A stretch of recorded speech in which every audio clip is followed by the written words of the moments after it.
दोस्तों, भारतीय संविधान का अनुच्छेद 19 नागरिकों को मौलिक स्वतंत्रता प्रदान करता है। पहली स्वतंत्रता है वाक और अभिव्यक्ति की स्वतंत्रता, जो कि अनुच्छेद 19 के भाग ए में दी गई है। इसमें नागरिकों को अपनी राय व्यक्त करने, विचार साझा करने और जानकारी प्रसारित करने की स्वतंत्रता दी गई है। दोस्तों, उदाहरण के साथ समझते हैं। मान लीजिए एक व्यक्ति सोशल मीडिया पर सरकार की नीतियों की आलोचना करता है। यह अभिव्यक्ति की स्वतंत्रता के अंतर्गत आता है। बस शर्त यह है कि वह मानहानि या हिंसा को बढ़ावा ना दे।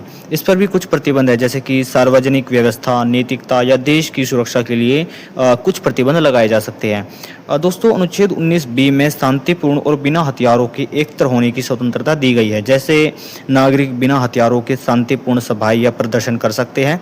उदाहरण के लिए लोग पर्यावरण संरक्षण के लिए शांतिपूर्ण रैली निकाल सकते हैं। इस पर कुछ प्रतिबंध है, जैसे कि सार्वजनिक व्यवस्था को भंग करने वाली सभाओं पर रोक लगाई जा सकती है। यह अनुच्छेद 19 के भाग 3 के तहत हो सकता है। दोस्तों, इसका तीसरा प्रावधान है संघ या संगठन बनाने की स्वतंत्रता, जो कि अनुच्छेद 19 के भाग सी में दी गई है। जैसे नागरिक संगठन या यूनियन या समूह बनाने के लिए स्वतंत्र है।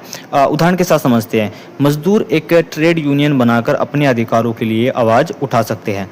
इस पर भी कुछ प्रतिबंध है, जैसे देश की अखंडता या सार्वजनिक व्यवस्था के खिलाफ संगठनों पर प्रतिबंध लग सकते हैं।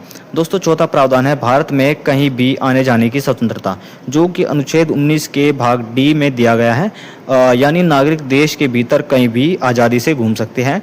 इस पर भी कुछ प्रतिबंध है, जैसे सार्वजनिक हित में कुछ क्षेत्रों में प्रवेश पर रोक लगाई जा सकती है। पांचवा प्रावधान है भारत में कहीं भी निवास करने और बसने की स्वतंत्रता, जो कि अनुच्छेद 19 के भाग ई में दी गई है।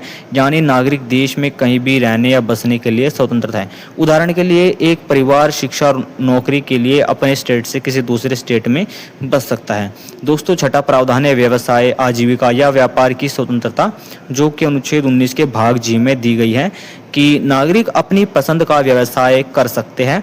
लेकिन इस पर भी कुछ प्रतिबंध है, जैसे सार्वजनिक हित, नैतिकता या योग्यता के आधार पर प्रतिबंध लगाए जा सकते हैं। जैसे कि एक चिकित्सा के व्यापार के लिए या पैसे के लिए लाइसेंस की आवश्यकता होती है। धन्यवाद।